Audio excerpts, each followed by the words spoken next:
Hey, what's going on, friends? My podcast every day is broken up into two parts on the free platform. The first part, Act 1, is right now. When it's all done, go right on over to Act 2 to get the second half of the podcast. Thank you so much for checking out my show. Hello, ladies and gentlemen. Welcome in to the Eric Zane Show podcast. A daily show where I discuss news, nonsense, and my personal adventures from right here in the posh confines of the Impact Power Sports studio. Impact Power Sports. You can find them at impactpowersportsmi.com or their actual store location along 14 Mile Road in Rockford, Michigan.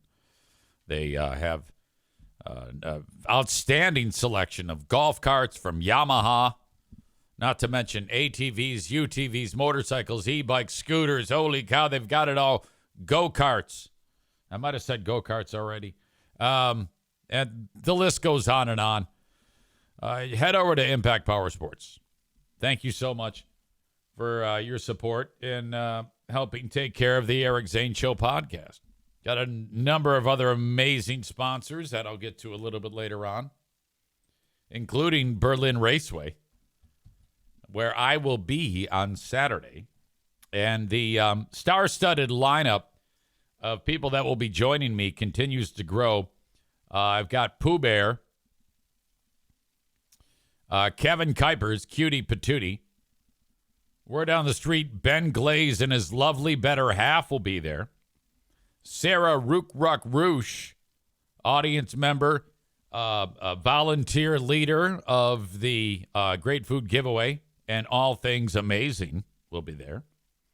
So it's turning out to be quite a spectacle. Races start at 4 p.m. at Berlin Raceway. This is their 75th year there, and so excellent. You've just got some outstanding things upcoming. You can get tickets for $14 up until midnight on this Friday, the 16th of May. That's why it's so important to buy them online, because as soon as the clock strikes 12, you cannot get that deal anymore. But leading up to the day of at like 12 or 12:01 or whatever the fuck, the tickets are $14. Get them at berlinraceway.com. I guess it would precisely be midnight is what I'm trying to tell you. Okay. I'm going over my notes because I just talked to the good folks over at Berlin. The multi-talented Andrew Postma, outstanding young man. And he's tipping me off about the things going on at Berlin Raceway. Tickets 14 and under, or I should say kids 15 and under, get in for free. Parking is free. You can bring a 12 by 18 cooler with all your snacks and soft drinks in it. No bottles, no glass. At the world-famous Berlin Raceway. Excuse me. Throat issue. You know me. Thank God I've got the cough drops. Well, now, last night, it truly was a humdinger of a storm that blew through where I am in West Michigan. In fact, there are 200, well, at least as of 6 a.m. this morning, 200,000 people without power. The power outages were confined to the areas I mentioned, the west, southwest areas of Michigan. There were tornadoes on the ground minutes away from where we are here right now. This was a legitimate medium and up risk of tornadoes in the middle of the night. Those are always terrifying. A nighttime tornado just blowing in.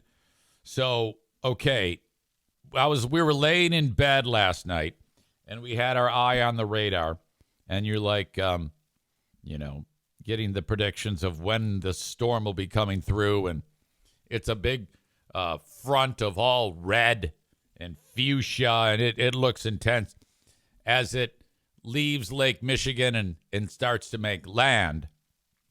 I've got people that live on those coastal communities, and I'm like, okay, how is it? And they said, not great.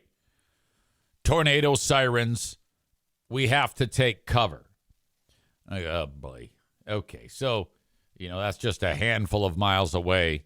So it's coming. And then, so I go outside and it hasn't yet hit, but it's rolling in. And I notice that the flashing never stops in the clouds. It's just like bombs blowing up. And you can hear it boom, boom, boom, boom, boom, boom, boom, boom, boom. And it's not stopping. It's a constant rumble. It's that level of intensity. It isn't like just a few strikes of lightning here and there. It's all cloud to cloud. None of it's hitting the ground, but it's nonstop. So that's awesome. So I'm like, oh, yes, I love these. It's such a weird thing to be excited about something that can kill you. I mean, imagine that. Can you imagine if you're like outside of a school that's starting to get shot up and you're going, oh, yeah. I mean, you would never do that, ever. But, yeah, there I was. I'm like, oh, my God, it's coming. It's going to be fucking awesome. Yes, yes. So first I'm laying in bed, and Madison, who's a nervous little Nelly, she's like, yeah, I'm hearing that it's not good. Are we going to take cover? And I'm like, yeah, I don't know. Maybe. Ben Glaze is here. He says, I love how we talked shit about this storm and then it hit. He's referring to last night on the Ben and Eric Patreon podcast. We had a glimpse at this patch of storms, and it looked like it was missing us, And we're like, yeah, everyone's all, what are they worried about, those fucking assholes? And then, like, a little bit of time passed, and then this new line of storms kind of popped up out of nowhere. It's like, oh. So that's all developing, and I'm laying in bed, and it's probably like 9:30. We're not quite in the danger zone. But then I kind of go downstairs and I'm getting word that different areas inland are getting tornado warnings, meaning the clouds are actually rotating or a tornado is on the ground. I go outside and it's just starting to get shitty where I'm at. I'm like looking at the sky. I'm like, what the fuck am I doing? What is going on? And then about a mile away, they've got this monster horn, siren, and it goes off. And you can hear the Doppler as it's spinning, so it gets a little quieter, and then Adam Balboa says, I was so hoping for a good NFK freakout story, or I am so hoping. Stevie says, it was so loud by my house that I could barely hear the sirens. So, and at the same time, I get an alert. Everybody got the same alert around here. Take cover. 80-plus mile-an-hour winds. You will get that. Now, I don't think we saw 80-plus mile-an-hour winds. I was kind of expecting more. So, once that one hit, I'm like, okay. We are going to go into the basement.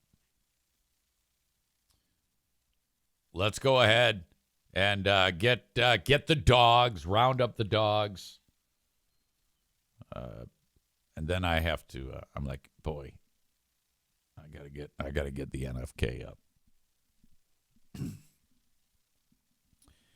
and I open up the door. I go, Kevin, get up. There's a tornado warning. We have to go downstairs.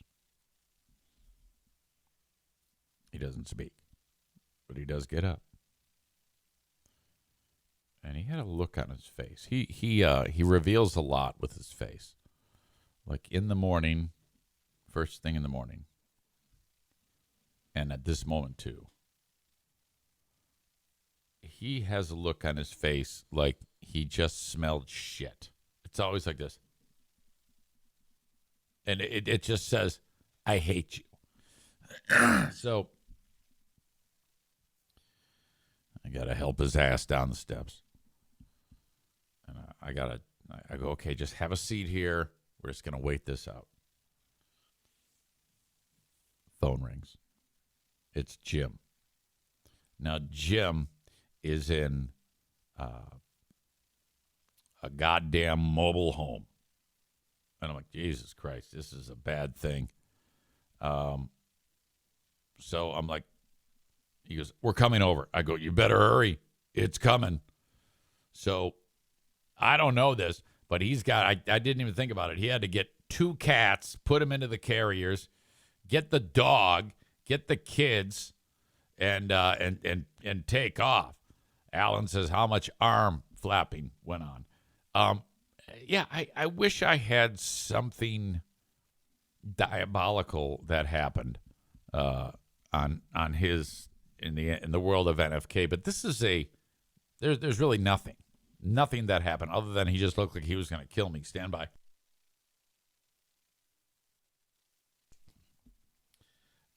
So, Jim gets over. They really mobilized quickly and got their shit together and got here quick, and that was awesome. God, having a bad throat day. So now their dog is neurotic. Darla wants to meet him.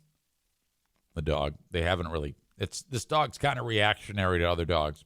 Name is Lola. So everything is fucked.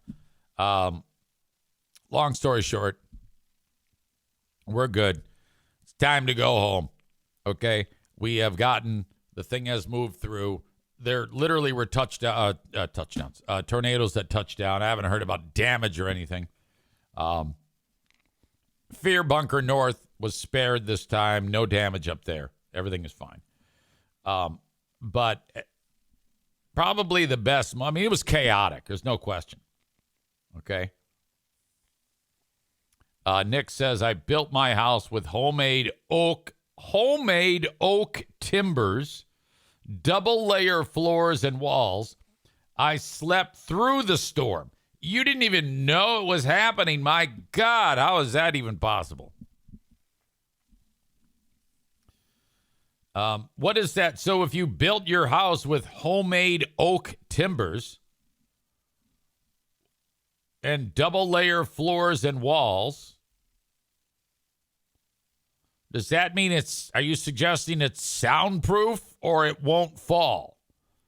Because I think a tornado would see your oak timbers and raise you 300-mile-an-hour winds. What are homemade oak timbers? Jeremy asks. Did you grow the trees? And Nick says, yeah. Nick is such a hillbilly. He had a sawmill. He grew the goddamn trees, fell the trees, and then ran them through the sawmill to make the oak timbers. That is the most hilljack thing I have ever heard in my fucking life. Wow. That's like the type of thing that I'm surprised that you haven't told anybody about that earlier. I that would be the first thing I would tell people when I meet them. Hey, how you doing? I'm Nick. Nice to meet you. Nice to meet you. Hey, did you know that my house has homemade oak timbers? I grew that oak. My God. Nick strikes me as the type of guy who, in his homemade oak timbers home, he can completely live off the land for 30 years. If we get to a dystopian society, he'll be all set. That's impressive. Rebecca says that's not Hilljack. That's fucking talent and patience, and that's very cool. Oh, I know, but that's definitely Hilljack. Hilljack is not all bad. You have to understand. Hilljacks are crafty individuals. They are of the earth. They do a lot. Hilljacks work hard, they party hard, and they have sex with their siblings hard. There is no doubt. I mean, I invented the term Hilljack. I know what a Hilljack is. And Nick has the look. I mean, he's a Hilljack. He'd tell you that himself. Look, no one in this audience is going to tell me the definition of a term that I invented. Megan says Hilljacks are different from those living north of the hard living line, correct? They can be. Well, yes, they are, but Hilljacks can live amongst us or with the HLLs. Okay? So, and Ben says, are there Hill Jills? Well, I guess if you want to screw around with the term, you could refer to people as Hill Jills. And that works because it rhymes. But thank you, Megan. Hilljacks definitely are different than those who just, live north of the HLL. Impoverished, horrible individuals. Nick says they're known as Hill Betties, the Hilljacks. So Hill Jills, Hill Betties, all the terminology kind of works there. Nick, more on his great cabin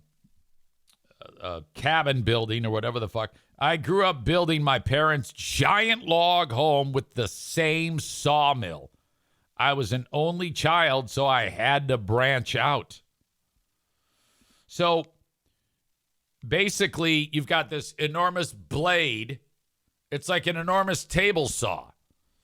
And the fucking oak tree goes through, and you're cutting your timber to size and getting it prepared to actually be the building materials of the home.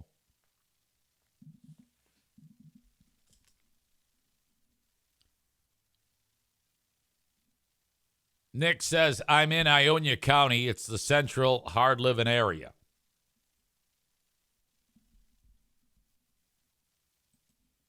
All right. This is all, very revealing about Nick and his skills. Nick's. The name of the mill, according to Nick, is a Wood Miser LT40. I got to see the Wood Miser LT40.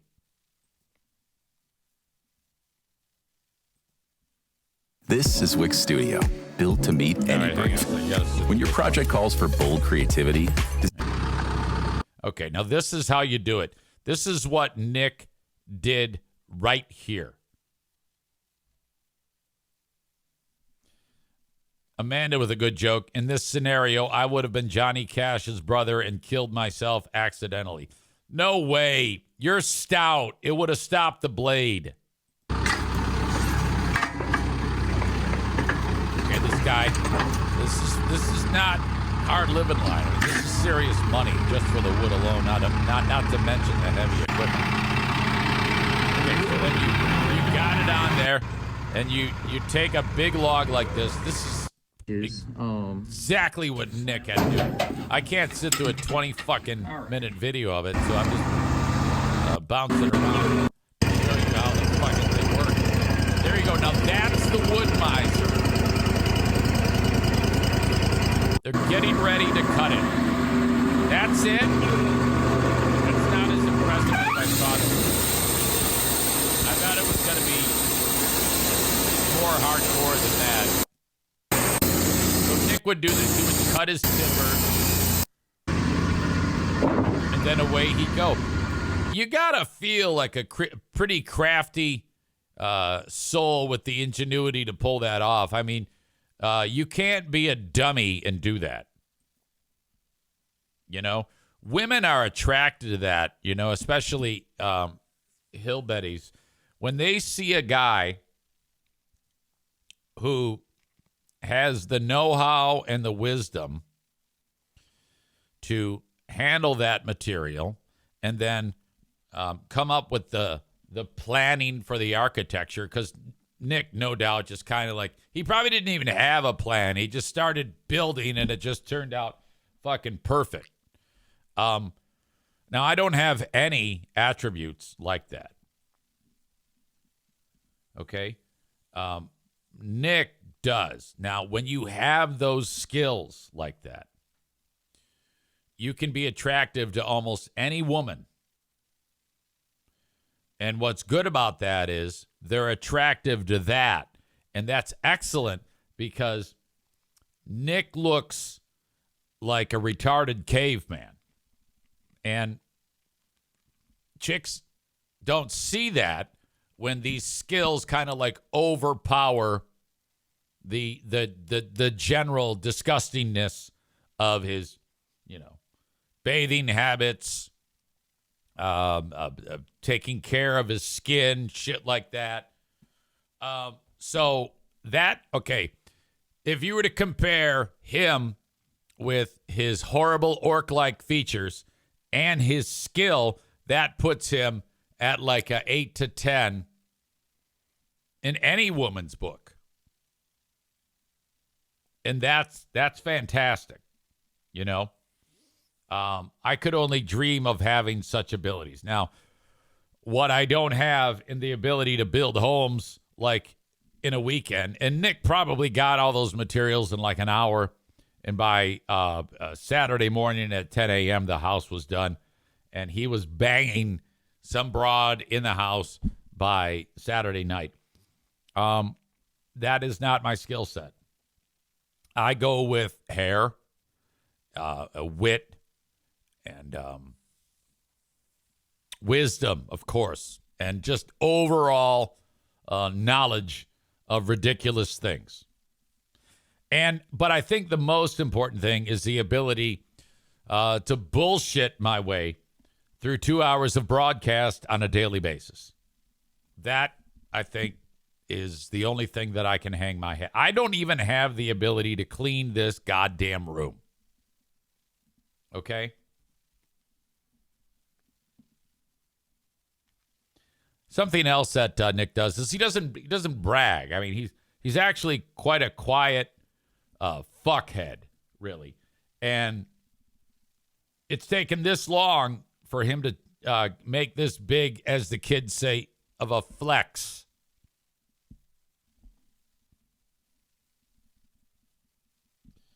Linda suggests a quality speaking voice. Well, thank you. I appreciate that. Likewise. Jeremy says your skill set is acquiring very small materials to bring to someone to build you something. Exactly. Chris says, don't forget Slaughter the Turks Master Chef. By the way, I don't know if I mentioned this story. I think I mentioned part of it. The part of the story from over the weekend when I had to go to Madison's and push the one button, and she couldn't bring home the bed frame. It's too big, Dad. I can't. We've got too much stuff in the bed of your truck. I go, just collapse the bed frame. Metal bed frame, those two little metal buttons that fit into the opening on the other end of the cross. Just undo it. It's simple. It won't. It's welded. No, it's not. Push the fucking button, and it's simple. Some of them don't even have a button. This one did. You just depress it, pushy, and then these cross beams fucking collapse. I go get it after she told me it and took it home, and I said to her, I go, so I need to stress to you, because you and the 6 roommates of this house couldn't figure it out. Did you look at it? Yeah, wouldn't work. I go, I know, but did you really look at it and kind of get the lay of the land on this, how this is working? It has to come undone. You can see the hinge. It's not a big bit of manipulating to make this thing do what it's supposed to do. It's not hard. I go, you got to learn to, I think you need to improve that. In your development into adulthood, which you are in right now, you need to not like throw your hands in the air like you just don't care and call somebody to do it. You gotta look at it and figure this shit out. Simple. She goes, I have a lot of skills. I go, okay, I know. And she starts listing them off, and I don't remember what she said. But the one thing she did say is she goes, I know how to drive my car to the oil change place. I go, that, and she was serious. I go, that's not a skill. She goes, I can cook. And I'm like, okay, yes, you can cook what you're capable of cooking, which is reading the ingredients on a box or reading the directions on a box, like mac and cheese or ramen. And I'm not bashing her. She's not supposed to know this shit. Jeremy said she didn't say poise under pressure, which, by the way, she was actually, everything was happening so fast last night that I think she kept the car between the lines somehow. My sweet grandson came over, and he was panicking. You know, he has autism, so he didn't know whether he was coming or going. And so I go, come on in. And everybody kind of like was there, and I had him, and I go, come on, let Papa pick you up. And I pick him up, and he's crying. He goes, my tummy, I'm going to throw up. I need a bowl. I go, we got a bowl. I go, if you got to puke, you just puke right on me. No big deal. No big deal. We don't care about a little puke. We're going to get you downstairs. And he's so upset, and I'm holding him tight. And he doesn't like the dogs because they jump on him. So I go, okay, buddy. And I got like this, downstairs I have a full, like a bar. And I put him on the bar. And I go, this is where we're going to hang out. We're just going to look at our iPad up here, and then the dogs won't get you. And he was good. He was good. I like taking care of him. Ben Glaze says, in the words of Madison, hey, Dad, I have a skill. I can breathe. Rebecca's dog, Hank, was panicking. I love Hank forever. Starman says, I'm planning my retirement by banking on these kids not knowing anything. Cole says she's going to be a counselor. Her advice, did you try calling your dad? Oh, my God.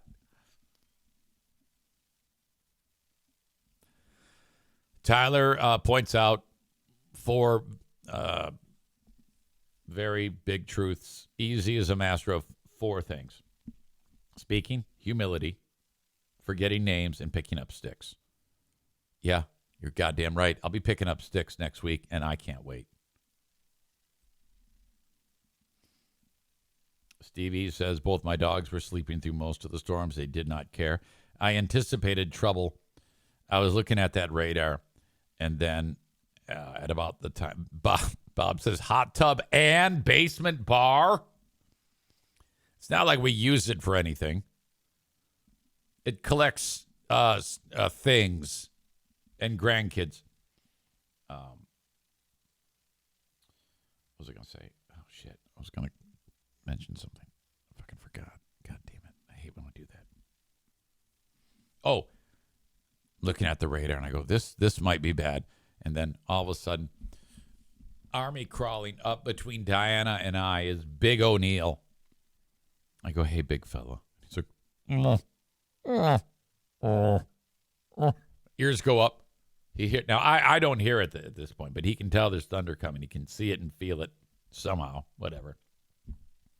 It's far enough away we can't hear it, but he can. He knows it's coming. Looking all around. And the next minute, Bruce, same thing. He's looking at O'Neill like, move the fuck over. They're going to protect us. I'm like, let's go downstairs. Let's get the fuck out of here. So Jim is getting ready to leave. He's got 2 cat carriers. We're all in the garage. It's still pouring down rain. They're going to make the big push off into their vehicle and go home. Where the danger is over, but it's still rain. And it's still thunder and lightning, and it's all like rumbling, boom, boom, boom, constant.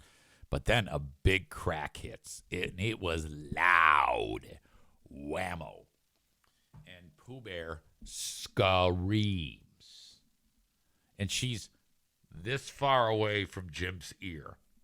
And I see all this go down, and I don't say a word, okay, when this happens. It would happen so fast. She screamed at the top of her lungs because it frightened her. And Jim goes, how did he say it? What was it? First of all, he goes, he kind of he jumps and he goes, what the fuck is wrong with you? You goddamn animal. And she puts her hand over her face. And she goes, I'm sorry. I'm scared of thunder and lightning. It scared me. And he goes, that scared me more than the explosion.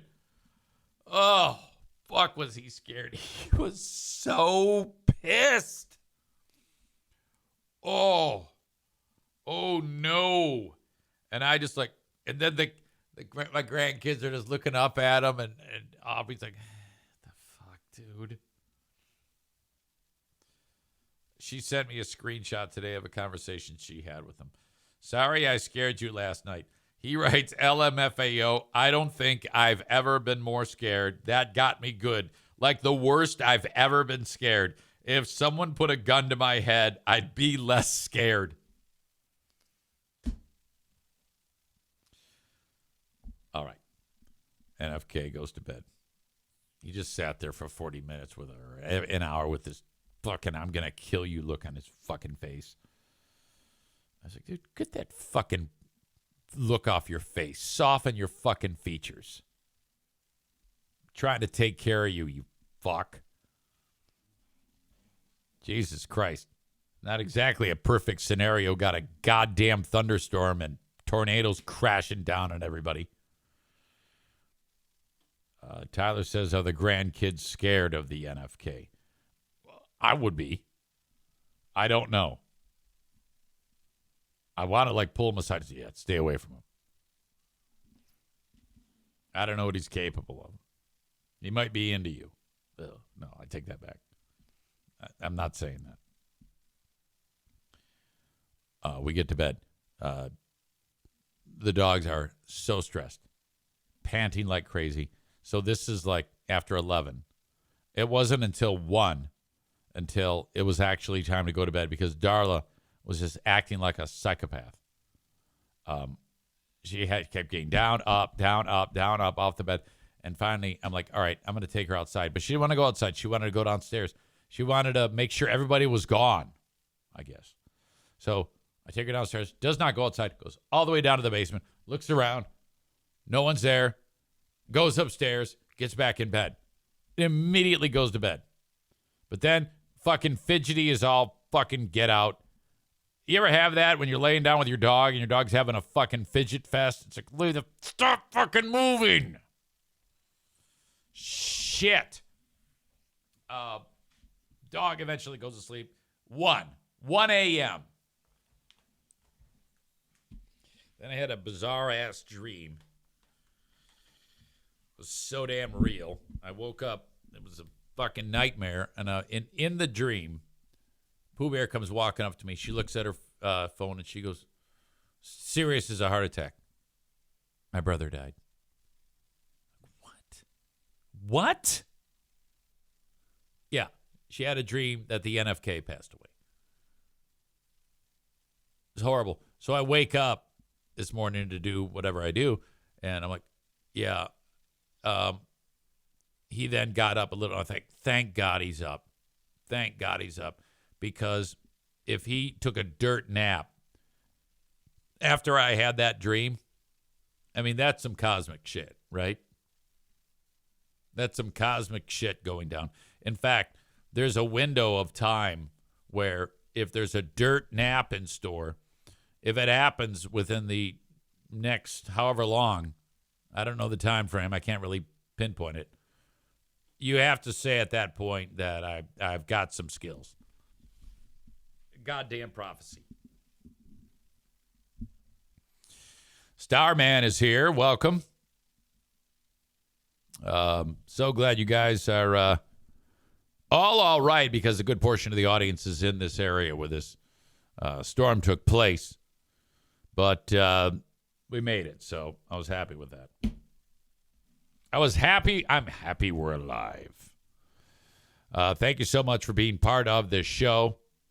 If you are watching on Facebook and YouTube, I'm about to kick you out on this Friday edition of the Eric Zane Show podcast. But there is plenty more show, and it's available on Twitch. So you go to twitch.tv/Eric Zane Live, or download the Twitch app and just search @ Eric Zane Live.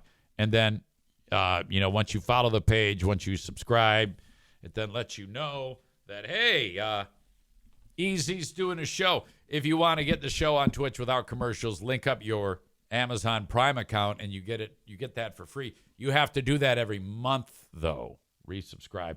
Some folks just pay to be subscribed to it if you don't have Amazon Prime. Why would you do all these things? Well, if you don't, Amazon gives you commercials. And they just drop in out of nowhere, and it's a real pain in the ass. All right, so that's what I do on Twitch, part of the free platform. The audio of what I'm doing right now available everywhere. After it gets done, I post it. You can find it on Apple Podcasts. You can find it on Spotify and whatever other platforms you use. I'm on all of them.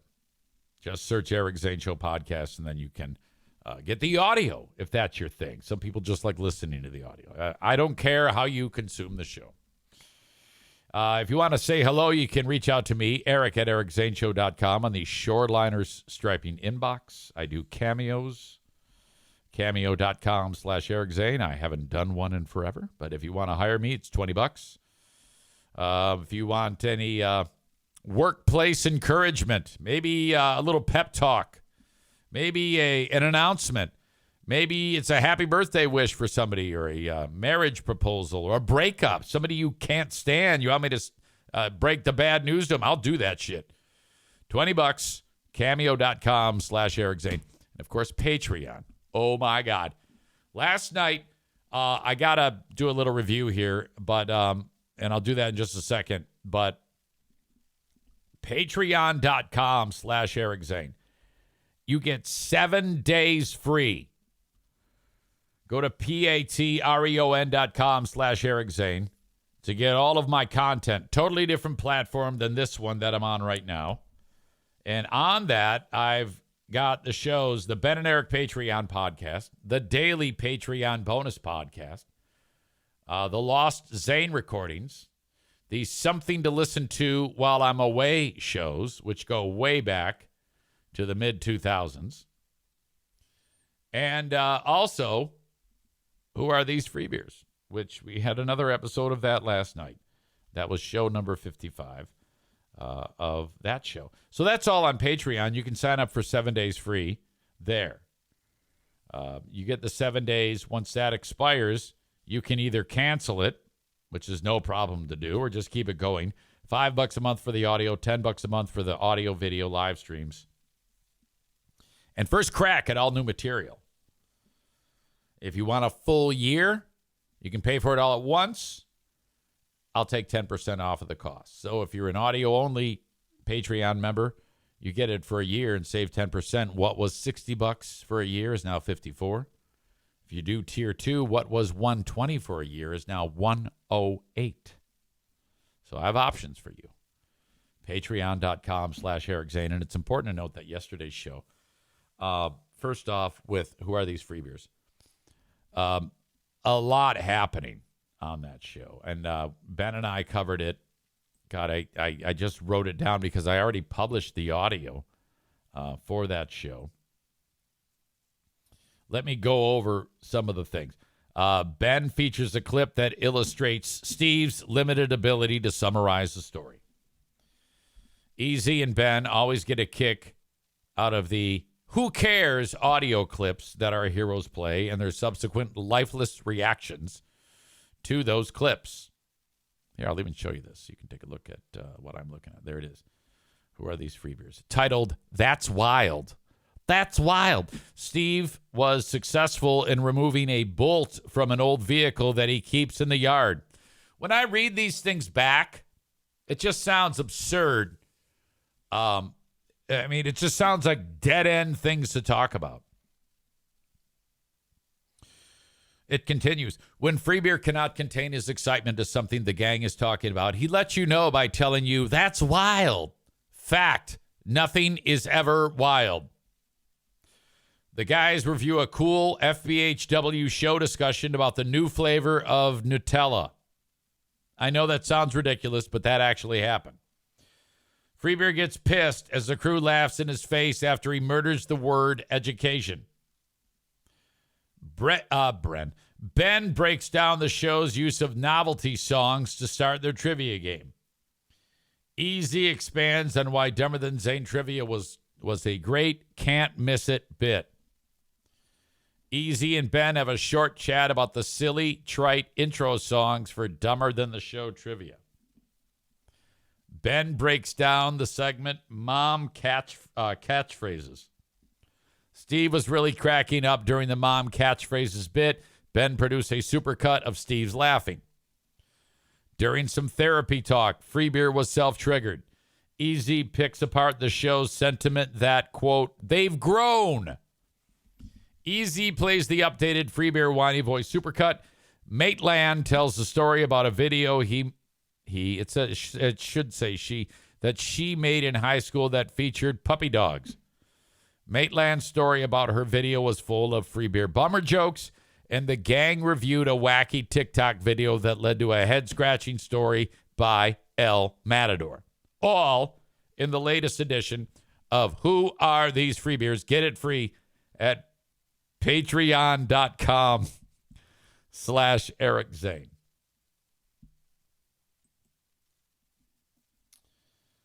All right. There you go. I'm going to kick you folks out that are watching on Facebook and YouTube. Thank you so much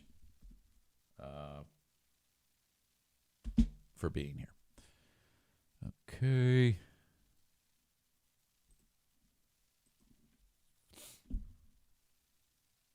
All right. Let's move on.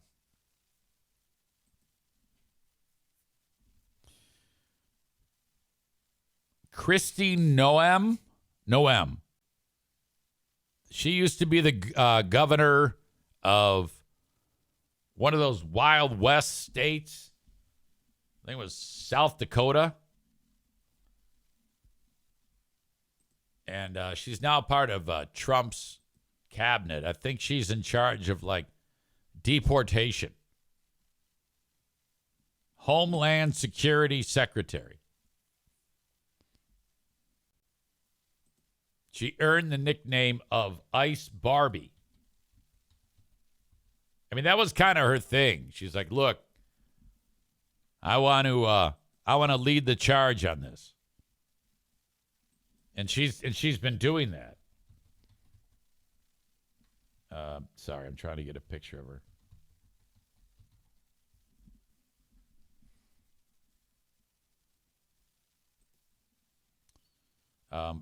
And the reason why I'm getting a picture of her, because she's a total babe.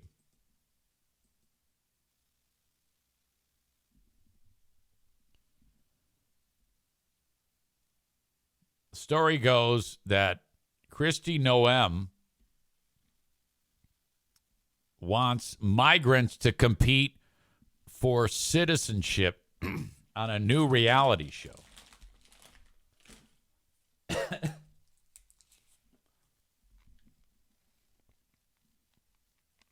All right. Now, this is the one who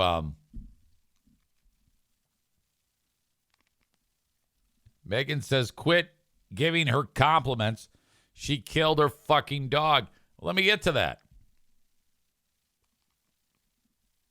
She did do that.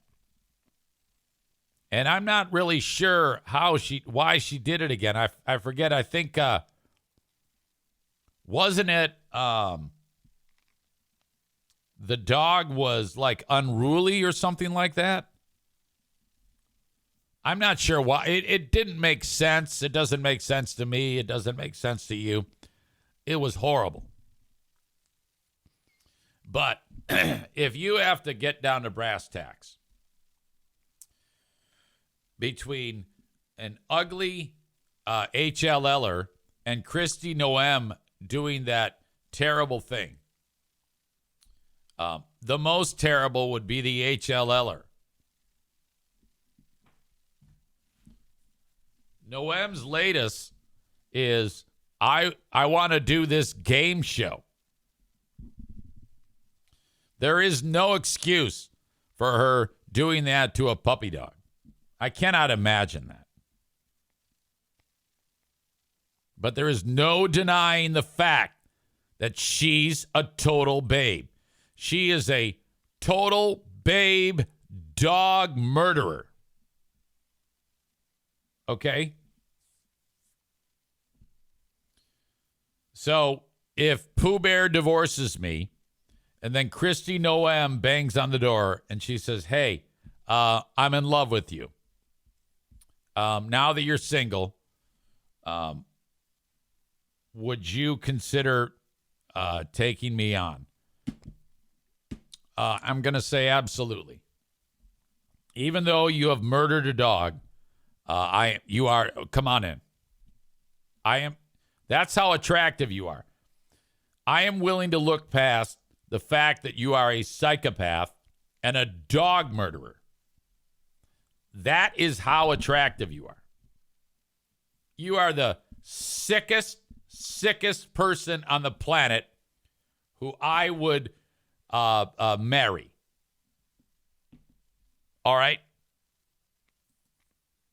Now, so many of you are like Megan, great question. Would you trust her with your dogs? Absolutely not. No way. There is no way. But so if I come walking in the house and it's dog pieces, she put the dogs in a big cast iron pot and threw 5 hand grenades in there. And I walk into the house and I'm like, hey, what happened to the dogs? And she says, I blew them up. I'd say, oh, well, yeah, that's pretty bad. Can you call Stanley Steamer? We got to clean up this mess.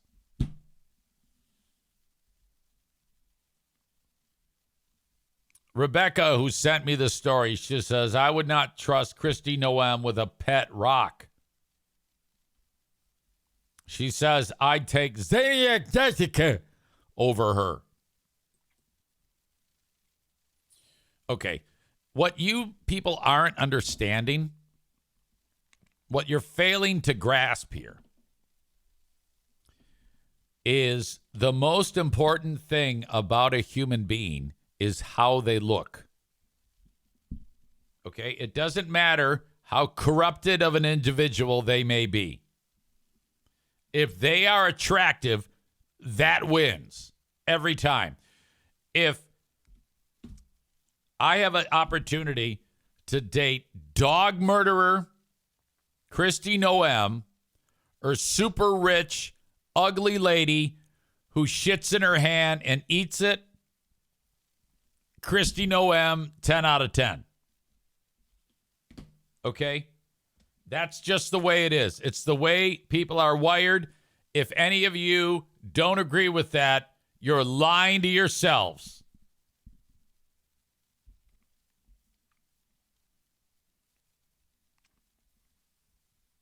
Anyway, the latest thing is this goddamn reality show. I'm hearing more and more about it. It was just one place was talking about it, the Daily Beast, but I don't know. She wants the U.S. citizenship process to play out in front of the cameras. Noem, Ice Barbie, has been working with writer and producer Rob Warsoff to pitch the reality show The American, where immigrants will compete in a string of challenges across the country for the honor of fast-tracking their way to U.S. citizenship. You may laugh at this. You may think this is terrible, and it is. But the people that will be competing for it, they would love this. That's how much people from that part of the world want to be part of America. And you know how I feel. All of these people should be given the grace to get citizenship quite easily, just with kind of like a amnesty program right now. Again, easy day one. The easy amnesty program. All people who have been in this country illegally but can prove that all they've been doing is working and raising their families and being productive, amazing citizens here. They get amnesty, and they will be given, they are allowed to go through the process of becoming U.S. citizens. That simple. But since that is not the case, and all of the babies are being rounded up and either killed or taken to El Salvador to be in that prison by this woman, this psychopathic, puppy-killing, gorgeous, gorgeous piece of flesh, we have this. And I'm not going to lie to you. I'd be here for it. I don't know if I'd necessarily watch it because I don't watch anything, but I'd be following. And if I watched it even once, I'd be like, well, this is incredible. All right, that is Act 1 of the podcast. Act 2 is available right after this one. Go check it out. What are you doing? Don't miss a second of it. Thank you so much.